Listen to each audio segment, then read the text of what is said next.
Right, ladies and gentlemen, I don't want to be like Prince Charles last week, struggling with the pen. If you remember, when he was trying to sign a document, there was more ink on the document than there was his signature, so I'll pop this over here, just in case there's an accident.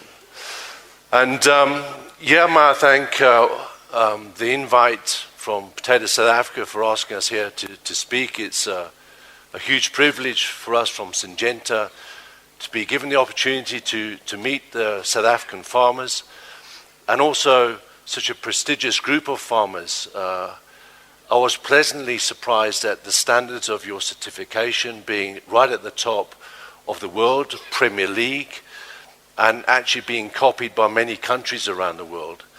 So just goes to show that you have many very, very competent scientists, experts, and hugely diligent farmers, which I knew all along because every year Syngenta runs a competition, and most years we have some remarkable farmers visiting us in Syngenta, Basel, Switzerland, as an award for great achievements in their respective farming crops.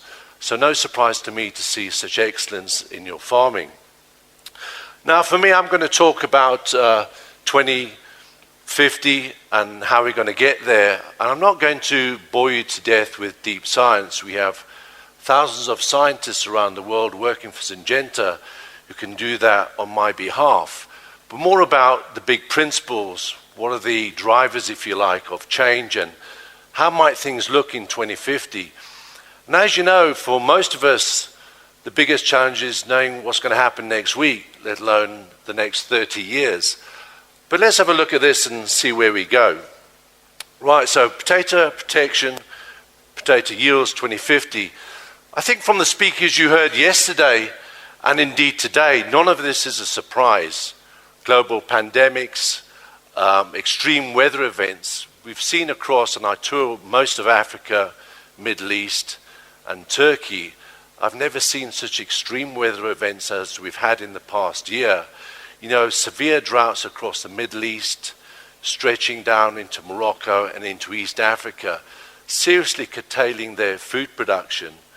And global conflicts, I don't need to remind you what's going on in the Ukraine, but let's remember the Ukraine is a top 10 world wheat producer and the #1 producer of sunflower oil seeds in the world. And when you combine that with Russia being the #2 wheat producer, or #3 after India, you'd have to wonder, when you have conflicts in a region like that, that the global food supply situation is very much put in peril. So there's a lot of challenges, and I suspect that governments around the world are looking, how do we produce more in our own respective countries to sustain our growing populations? And we'll talk about the dynamics of that in a little while to come. So there's a huge imbalance in food production and massive environmental degradation. When I tour most of Africa, I see soils which have been mined for 300 years without replenishment of nutrients, and crop offtake for successive crops, and a total dependence on what's there. So the viability of the soils in many parts of Africa are by and large unviable, because they haven't been managed in a way to sustain the nutrient content and the microbials and all that sort of thing we expect to see in good quality soils. So there will be an increasing dependence going forward on countries which are productive, who manage their land in a proper way and can sustain the continent's food requirements. And I put South Africa firmly in that basket. You have the capabilities, the competencies, the skills, the people to produce a lot more food to sustain not only South Africa, but a lot of your sub-Saharan African neighbors. I'd like to say the same for Sudan and Ethiopia, and we've just had 2 delegations visit Syngenta in Basel from both Ethiopia and Sudan. Millions of acres of land sitting there yet to be developed. I'm sure looking forward to receiving some South African farmers to open it up. And access to water. Much of the global conflicts we'll see in the future will be more around access to water than anything else. So those countries bordering the Nile, They're already a little bit jumpy about Ethiopia putting a monumental dam across the Nile and potentially limiting their access to water. So watch this space quite carefully. So what will we see in 2050? Well, no surprises, much of the same. But what will be a real challenge, and we've covered it already, is the population dynamics. This extra 2 billion, 3 billion people we'll see on the Earth by 2050. Most of that population growth is going to be within the continent of Africa, quite a lot of it in sub-Saharan Africa, and in Ethiopia, the biggest by country in terms of population expansion. Now that's all well and good, saying these countries will expand in their numbers, but will they be able to sustain those numbers? And more importantly, will they be able to employ those numbers within their own economies? And I'd have to best guess at this point in time, although I'm an eternal optimist, I'll say there'll be quite a few challenges, and we'll see mass migration of people between continents and through the continent. So I would expect to see your population, which is predicted to be around 65 million come 2050, being considerably greater than that as you receive people looking to improve their livelihoods and find jobs in South Africa going forward. So we live in interesting times, and rightly so. I think we're going to see sustainable food production systems being mandated, not only mandated by government, but also mandated by the value chain players. I think here we have McCain's, PepsiCo, and all these huge global players who are producing crop all over the world. These guys will in turn have an expectation of their growers to produce to certain standards and certain protocols so that the land is maintained, the food is of a quality that consumers want to see. And also environmental management. You know, when your and my grandfather was farming in Ireland, they were using things like the Norfolk four-course rotation system, which came into play in the 1700s in the UK, in East Anglia. And there you had a rotation which was basically wheat, turnips, barley, and clover. So even back in the 1700s, they had a good understanding of what a good rotation looks like. And increasingly, as we've relied on technology, we've moved more and more to monoculture type systems or two-crop systems, which is often quite common, wheat, canola, in Europe, and consecutive crops of potatoes I see in East Africa regularly. And all it does is increase the burden of disease and pests and other challenges on the soils and so on. So that's something we've got to get better at, having more sustainable rotations and being a lot wider in our thinking in that area. But I don't need to say to you that potatoes is a phenomenal crop. It's an anchor crop. It's a crop which productivity, it uses the same sort of volumes of water as wheat, but it's producing 10 times the yield. So when you look at its production efficiency in relation to water utilization, there's few crops, if any crops, as efficient as potato. And that's something I'm not sure all our authorities around the world are fully aware of as they drive to produce more rice, wheat and other crops, whereby you have potatoes here, which are an enduring crop, and when it's processed is long lasting as well. So we've got a crop for the future, not only for now, but where we have to get smart is how we market potatoes. I think we saw earlier on the consumption of potatoes in the UK declining as the new generations are getting into eating rice and all sorts of weird and wonderful alternative starch sources. So as an industry, we've got to get smart how we market our potatoes and market the benefits of potatoes. I wasn't au fait with just how much potassium there was in a potato. I've always been encouraged to eat bananas, but bananas is a highly inefficient crop. But for those of you who are over 40 or like me, 60, if you ever have high blood pressure, you need a lot of potassium in your body. So just eat more potatoes, you'll be fine. So soils, yeah, that's a fascinating point. Most of our medicines as such, our antibiotics, are soil-derived. And we're only touching the tip of the iceberg in terms of extracting medicines and other beneficial compounds from the soils. It's a little bit like our exploration of the Amazon. In that environment, we're only at the tip of the iceberg in terms of picking up medical solutions and crop solutions for the future. So if we can get to understand better what's going on beneath the crop, we'll come up with much better solutions for the above crop output and productivity. We've heard about big data, absolutely. What we've heard from Simca in terms of utilizing algorithms and data, all that wonderful data you're collecting on your John Deere systems and elsewhere, if you put it into these systems going forward, a lot of you can be sitting at home enjoying the Braaivleis or watching England playing South Africa rugby, which is always an enjoyment, I'm sure. And you have a warning while you're sitting at your barbecue saying you have an issue in your potatoes, your corn, or whatever the crop happens to be, and then you can mobilize your action from an app while sitting at home. None of us would have thought that would be possible even 2 or 3 years ago. But the technology is here, and I think by 2050, that technology will be mature and widely available on most farms. Precision application. I see a machine out there. I don't know what it costs for that wonderful John Deere machine, but I'm sure it's $100,000 upwards for something like that. But I saw a similar machine in Egypt 2 years ago, and the farmer farming thousands of hectares, he said, "Bruce, I need to take you out to see my latest spray machine." And it was a wonderful creation. And I saw it in action, but what I saw shocked me. Here was this world-class machine, I can't even remember the brand, and instead of doing 12 kph across the field, his spray applicator was probably going Mach 1 across the field. I'm not quite sure to this day what his rush was, but clearly he was in a hurry for something. But the farmer was amazingly impressed by the speed of this operation because with all the modern technology, at least the boom stayed level. But the boom height was set about 2 meters above the crop, so it was far too high to intercept the crop in any meaningful way. He'd also got the wrong nozzles on the sprayer. So here you have a $100,000 sprayer with the wrong nozzles, which is delivering the solution to save your crop. And really, as an Englishman, you try and be polite with these guys. So you try to work out how to tell this guy that, he's really messed up in a big way.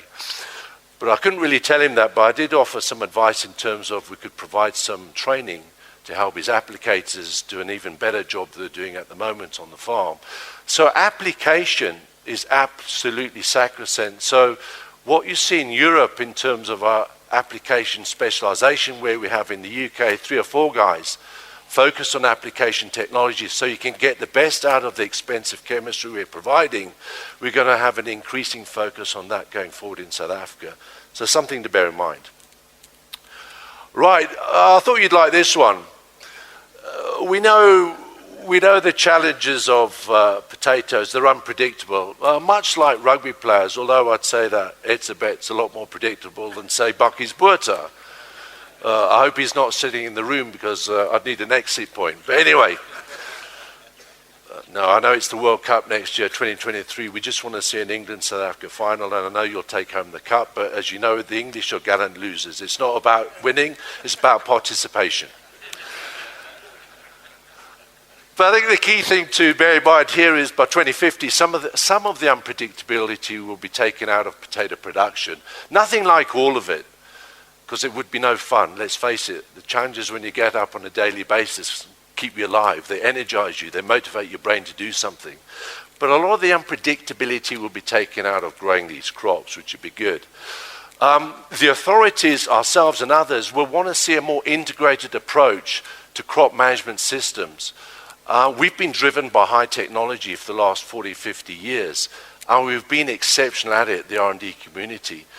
But now the authorities and others are saying, look guys, what about the natural solutions out there? What about biocontrols for disease and pest management? What about the use of biostimulants to stimulate a crop when it's suffering from abiotic stress factors, heat, cold, drought, whatever it happens to be? So we're getting heavily into this space, and we've just spent several $100 million buying a company, a specialist biostimulant company in Italy, which has a global presence, and you'll see some of their products entering the South African market. Once our own R&D teams in South Africa are fully, au fait with the technology and happy that it's delivering what it purports to deliver on your crops and on your farms. So we have a very good team here to work on all that. And then, of course, the digital technologies, which we've talked about already. 4 pillars we work on. I won't spend too much time, but regulatory, sustainability, technology, and resistance management, all of them of equal importance. And we're doing our best to get a grip on all of them. And as everyone said, the regulatory environment is hugely challenging because in part, no disrespect, your regulators, you'll sometimes try and bring them on board with the latest technologies. They're not always au fait with what's going on and the latest innovations, if you like. And there's a dual education process going on, and also quite a lot of activity to work with the authorities to help them understand why should we be bringing in these technologies and why they fit. Going forward, let's look at legislation. Wow, what a challenge it is. But you know, in Europe, we're making things very difficult for ourselves. We say by 2030 they want to reduce pesticide usage by 50%. They want 25% of farmers in Europe to be organic. And so it goes on. But we love a challenge. You know, within Syngenta, life would get very boring if the European Union wasn't coming up with ridiculous ideas. So we're looking at this, and we're looking at ways we can fine-tune our programs to best meet these challenges in Europe of a 50% reduction in pesticides. And to be honest, ladies and gentlemen, to achieve that in part is quite simple. Just simply by changing your nozzle application systems. A lot of you are growing row crops. Why do we have to spray the whole field when we can spray the row? You know, you think quite often with early and late blight on just establishing potato crops, we quite often are spraying bare land. We could spray the row. You know, just by reducing your nozzle angle from 110 to 70 degrees, you end up doing a band spray operation. You're saving probably 30-40% of your spray overnight. We're already seeing this type of practice come into play in the UK, with Cedric and others saying that the cost of energy is decimating farm incomes. And these guys are resorting to all sorts of tools to save some money. And we're with them on that. We understand it's very expensive to get by and make a living. And it's equally challenging for us because we're huge consumers of energy in our facilities and so on. So yeah, legislation's tough. The Americans are far more pragmatic than Europe. You can register products inside 18 months. Quite often, with the back and forth we have with regulators in Europe, you can be up to 4 years before you get a registration on the back of many years of data generation. So it's quite challenging. I think where South Africa is, you're partway between the two. You're heading in the direction of the European Union, but not quite so radical, if that's the right word to use. You're all on the global harmonization system, which is the right thing to be doing. I think anything which brings transparency to what any chemical does in terms of the environment, in terms of humans, and how you protect yourselves and workers and those carting these products is absolutely the right thing to do. So you'll see on Syngenta labels, we're completely compliant with the GHS requirements going forward. Where we might challenge a little bit is the views on what they perceive as highly hazardous pesticides. There's a lot of chemistry being removed from the market, and some of it unnecessary. And in developing markets especially, some of the cheaper chemicals are really keeping smallholder farmers in particular in play. It's a bit like all of us here. If we were let loose in a car with no driving instruction, we're highly hazardous, and the car is a lethal weapon. But all of us, God willing, did some driving instruction, and we got our license through a proper authorized body. And it makes a car, instead of a hazard, the risk associated with driving a car is extremely low. And it's the same with most pesticides. If our operators are wearing the right protective equipment, they're properly educated and trained, most products are by and large safe in use. But we go with the flow. Products will be removed. We'll invent new ones. So I think short-term pain, long-term gain, and I'll show you where we'll go on that in a moment. Resistance management. always a challenge, be it with herbicides, insecticides and fungicides. Quite often it's irreversible. Once you see a resistance pattern coming in for a particular pest target or product group, it's pretty much done for. But what I saw was interesting, many years ago in the UK, phyllomamide, blight, fungicides, some resistance came into play. Farmers pulled back from using phenolamides in their program, and within a number of years, the resistant strains had regressed, and farmers now integrating these products back into the program. So it's not always a one-way street, complete resistance overnight. Some of it is retractable. But the good news for you and for us is we have these experts, Fungicide Resistance Action Committee, same for insecticides, same for herbicides, with experts in every country coming from across the R&D community, not simply our industry, who are monitoring the efficacy and productivity of pesticides on a daily basis. So you can imagine across the globe, if we pick up a challenge around, Panama disease in bananas in Latin America, we can quickly approach other producing countries and try and understand, are they about to face the same challenges, or they already have this challenge in place? So all of this is good for food security. Now let's look at the potato pack, which I'm sure many of you are using. And I have to say to the South African team, the potato pack is probably the most inventive offer I've seen in any potato market anywhere in the world, and it was derived here in South Africa to provide a complete solution bespoke for farmers according to their geography and their local challenges they face. And even now it's being even more tailored to come down to almost farmer level, whereby farmers can pick the products within the pack, or their agronomists rather, to meet the exact challenge you're having both within the season or subsequent seasons. I haven't seen that anywhere else in the world, so that's quite amazing. And also the AI loading, the amount of pesticide you're applying over a number of years has declined by about 20% to this point in time. So you guys are leading the way in terms of using better chemistry, using chemistry in the right way, and not recreational spraying, if you see what I mean. You're meeting a requirement. I think someone's playing with my slides, and it's not me. Right, let's move on quickly.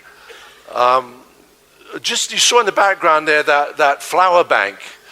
What we've done across Europe and in the other parts of the world, we put what we call Operation Pollinator in place, where we've got banks of flowers alongside different crop types to encourage beneficials and pollinators to re-establish within the farming environment. And it's been a monumental success. So those of you who go to leaf farms, for instance, in the UK, you'll see these pollinator strips universally, and in the spring and summer you'll see an abundance of honeybees, bumblebees, all sorts of pollinators, which is essential for 60% of our crops in terms of pollination. Now we're bringing that technology to South Africa, and we're evaluating it at this point in time and using local flower mixtures. So we'll have something in play for you farmers going forward if you're interested in all this. Syngenta's making huge commitments on the global stage. We want to accelerate innovation, 2 new solutions per year going forward, entering the marketplace. And it could be biocontrols, it could be biostimulants, it could be conventional chemistry, but that's our commitment from our scientists. And this carbon neutral agriculture, a lot of us don't really fully understand that these greenhouse gases, what they're actually doing, but you can imagine they're creating a blanket around the earth. So instead of the earth releasing heat, it contains the heat. So in a year like this year, you see where I'm in Switzerland, the Rhine, which passes through Basel, is at its lowest level in 300 years.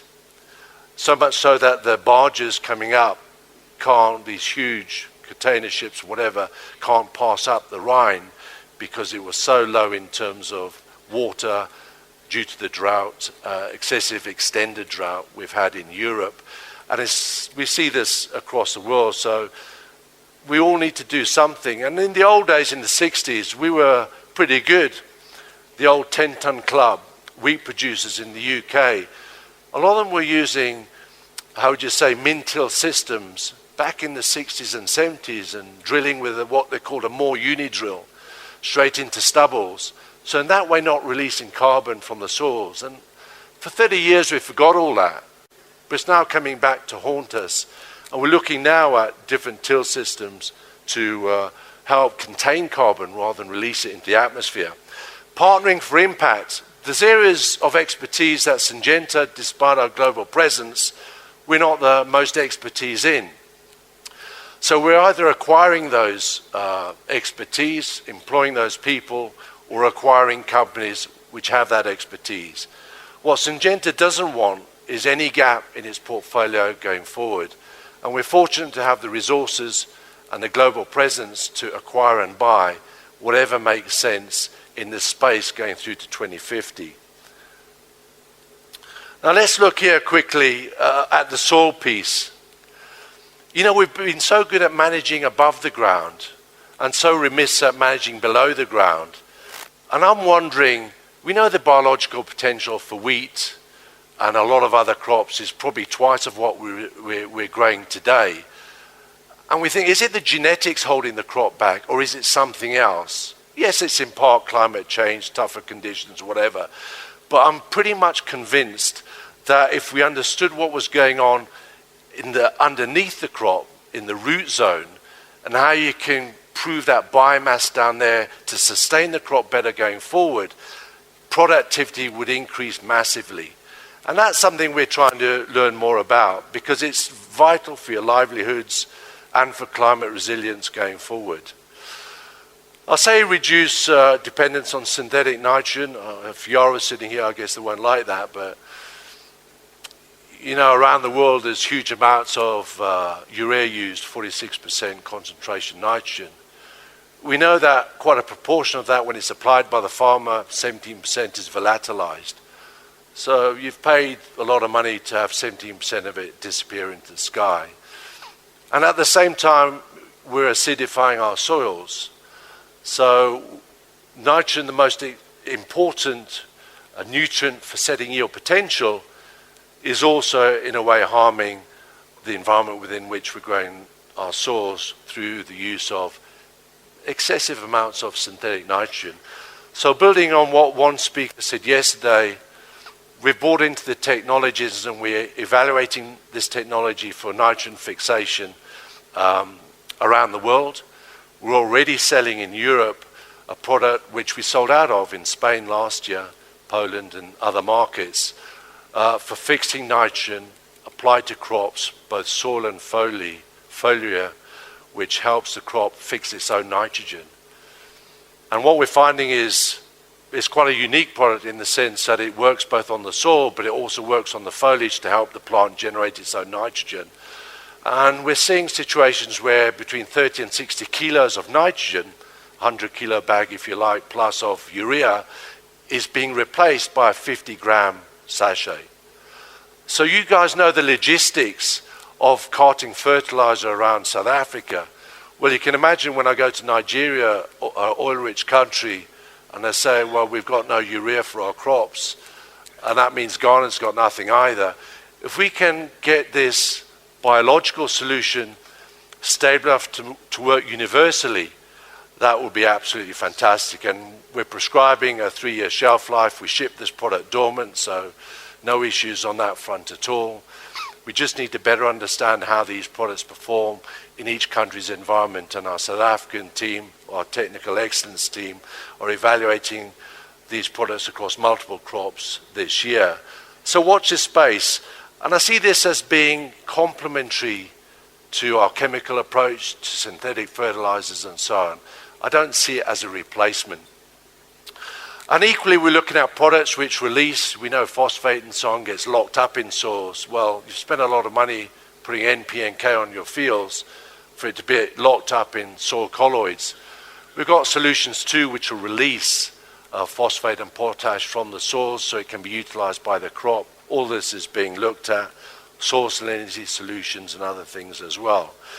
And that's a nice little image there you can see on the bottom where a minimum or low-till situation, you have much better environment within which the earthworms and other creatures can thrive within the soil matrix, and it's a much healthier environment from when we continually tilling and beating the soil to death. And you see there we're working with many partners. When I was a young man, I spent a lot of time on British farms as a student. I loved field work, and ploughing and tilling the land was one of my favorites. And we loved beating the soil to death. I mean, we wanted the best tilth you could ever wish for, especially if it was next door to one of our neighbors who was also very proud of his autumn seed beds. And we would have seed beds like this, university, whatever, carrots, potatoes, sugar beet, you name it. We beat the soil to death, and we had wonderful seed beds.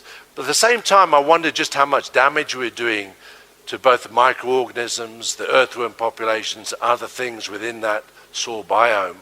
So that's something we've got to think a bit more carefully about. How do we manage soils effectively without destroying what we've got beneath it? This is some information I found. South African University did some research, and I think someone in the Sunbelt even claimed to have lower organic matter than what we're showing here. I think someone said 0.1% yesterday.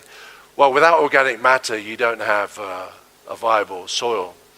In many ways, the organic matter helps the release of nutrients, but also it helps contain the water. So when you're facing a drought situation, that organic matter will release water over time, which helps sustain the crop through tough times. So we need to get better at managing soil health. I learned this very early. I was a young guy in England in 1982. And we were burning straw on farms in East Anglia, and it was great recreation as a student to be allowed out with some matches to burn straw once the harvest came in. But what we didn't realize at the time, burning all this straw, which farmers at the time didn't want, was removing a huge source of organic matter for replenishing the soils and improving soil health. So it was within no time at all, MAF, Ministry of Agriculture, Food and Fisheries, came out with legislation to ban the burning of straw. And then Claas came out, and New Holland and all these guys with straw choppers behind combines. And so we were able to, where they weren't using the straw for livestock, chop straw and incorporate into the soil. Now in the first year or two, the microbes struggled a little bit to consume the straw, and we thought, hell, is this going to work? But within 2 or 3 years, that straw was being broken down by the soil microbes into very useful organic matter, which was useful for plant growth going forward. So, you know, sometimes forced change is good in terms of helping our soils meet the needs we want. My team here didn't want me to show too much on this side, but we're seeing some remarkable things with a biostimulant we've got from Valagro, 40 components within this product, doing wonderful things within the crop. So here we are. I know I was in Sandveld a few years ago. I've never experienced heat like it, and as a pommy, you know, we don't like anything above 25 degrees. So 35 upwards was quite extreme for us. And when you put your hand on the soil surface, you could literally burn your hand. And yet you guys were growing wonderful potatoes in that environment. But I wonder how much more you could produce if you could control and regulate the temperature within the crop. And here we have a product evaluated in UK, Germany and elsewhere, whereby we're lowering the temperature within the crop canopy by 7 degrees post-application. So if you see the temperature in this situation of a 24-hour period was going from 15 to 35 and back again. And here we managed to regulate the temperature and do a wonderful job in terms of helping the crop get by during periods of stress. And we're waiting now for the yield results to come through for that crop on the left-hand side, which is 7 degrees cooler than the crop on the right within the same field, simply by applying 2 liters of this particular biostimulant product in July. More to come on that one. Very quickly, to give you confidence that Syngenta is investing in all of our interests, including my own, by the way, we're spending between $1 and $1.5 billion a year on R&D. I mean, it's a colossal amount of money around the world. But when you look at our research centres, there's 116 R&D centres. I just think of my home country with Gellets Hill. There's 1,000 scientists based at one research facility alone in the UK. Where I work in Switzerland, in Stein, there's over 300 scientists. So when you aggregate the number of scientists we have from all around the world, you're going to come up with some pretty sexy solutions to help farmers going forward. So I have no truck with what 2050 is going to bring and the challenges. You're empowering us and requesting of us to come up with new and better solutions. We'll do that. We have the coverage, we have the capacity, and we have the people and expertise. And where there's gaps, we'll find a way of filling those gaps. And as I said already, we bought a biologicals company in 2020 and more to follow in the next 6 months. There's also a piece we need to learn from other industries. So often, although the chemistry crosses over, we don't learn enough from the pharmaceutical industry. They're using slow-release chemistry and other things to target diseases within the human body.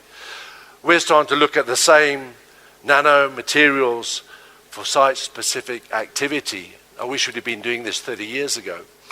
So we'll be able to have materials sprayed onto a crop, sit in abeyance, and when a caterpillar or fungi is present on the crop and releases an enzyme, that releases the chemical to interact with that pest or disease. So some really smart formulation scientists and biologists working in this area of science, which will bring a lot more efficiency to crop protection going forward, using both biologicals and conventional chemistry. And this sums it up nicely. This is how Syngenta views the world now. Historically, conventional chemistry, which I see as 100%. Going forward, we'll still invent new things, and it'll meet whatever regulations are in place. Biologicals will come into play, but increasingly working with our agents, distributors, and farmers, bringing support services, because it's no use having a nice new tool or a nice new shiny tractor and not being taught how to use it. So we're going to bring in support services to get the most out of the two former pillars, the biologicals and the conventionals, going forward. I've covered that already, so we won't dwell on that too much. Very quickly, seed care. Once again, people say, well, we could move into the biological space and you could replace chemistry like azoxystrobin and Amistar as a soil treatment. I can say dream on. Farmers today, they want 90 to 100% control for spending their money. We can't guarantee that at this point in time with biologicals. Certainly they can complement, they can do a job, but they can't replace. I think that's something we need to understand, that these chemistries, if you like, complement each other. They might help reduce the risk of resistance. They might lower the pathogenicity in subsequent crops, but you won't replace conventional chemistry in its entirety. I've just given you some examples there of bacillus and so on. There are innumerable bacteria we're all looking at which work on soil pathogens. We've got a fantastic one the team won't allow me to talk about at the moment, which we're evaluating now in South Africa, and I'm convinced it would be a fantastic solution in potatoes. They'll shoot me afterwards. And there's other things as well. You know, there's fungi and other things which act on wireworm. But it's all right in a lab to show that something works. But what you want is, does that movement from lab to field pay off? Does it work in practice? And these sort of understandings we're all working on together. And I can see this collection, if you like, conventional, biologicals, biostimulants, a fully integrated program. That's what we all want to see, and our kids want to see, by the way.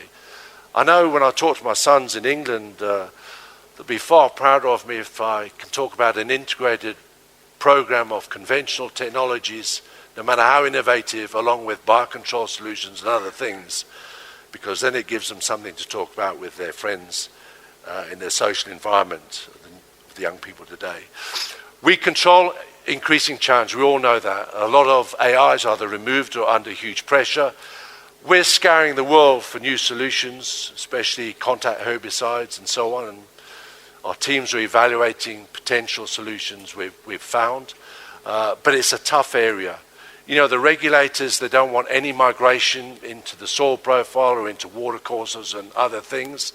They don't want products to persist over time, and they certainly don't want to see any product or any of its breakdown components ending up in the food chain.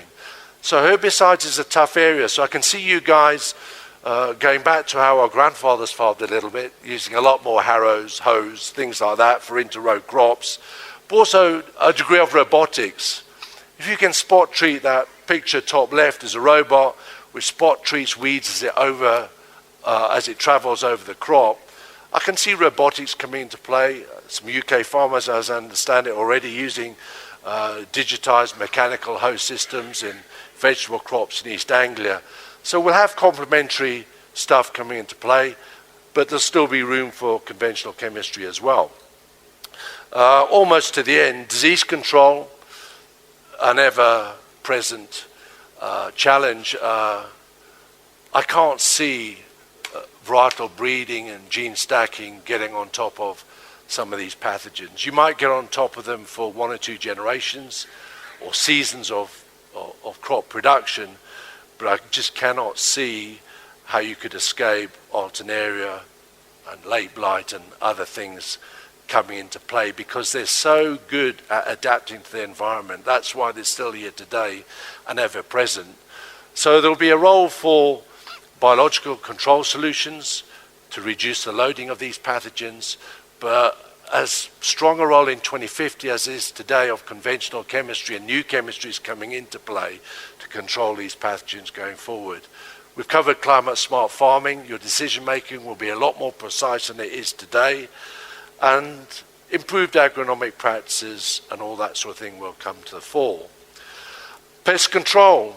We're seeing a lot of insecticides. I think of the NNIs, thiamethoxam, imidacloprid in Europe coming under huge pressure and being banned in Europe for perceived environmental challenges. Now, the irony is of the European Union legislation, they're pulling this chemistry out of the marketplace, but at the same time, they're reintroducing emergency measures for countries to use these products because they can't grow sugar beet, canola without access to these.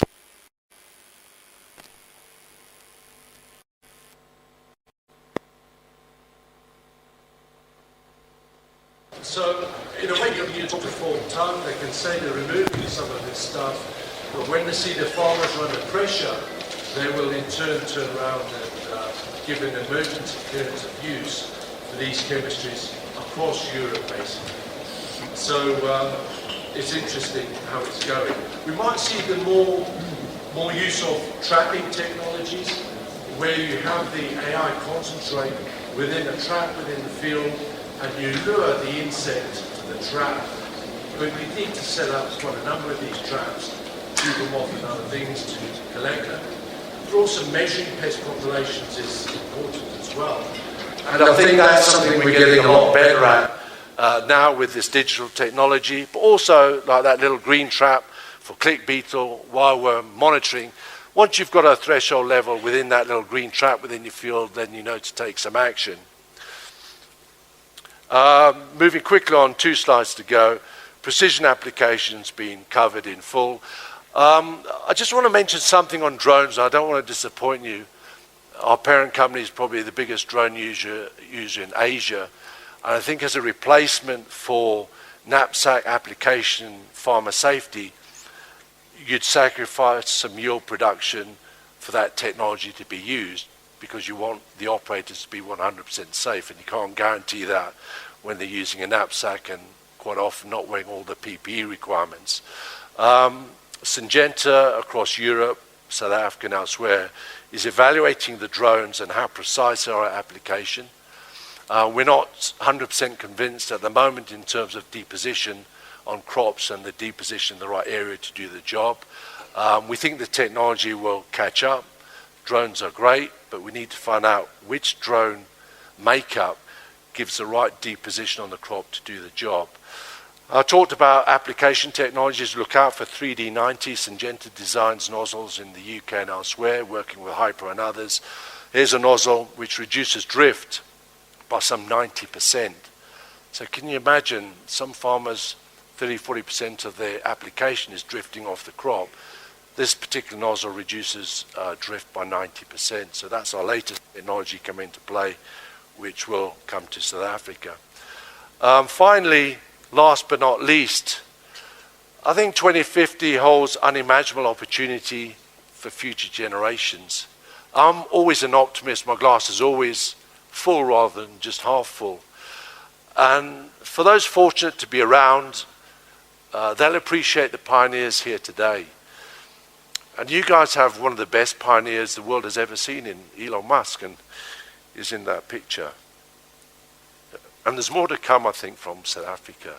Not just Elon Musk, who's probably one of the greatest engineers we've ever seen, with Edison and the likes in the top 10 in global history. But I'm sure you've got sons and daughters and others in South Africa who have the same capability, will help transform food production and transform the world. So you can be proud. Thanks a lot.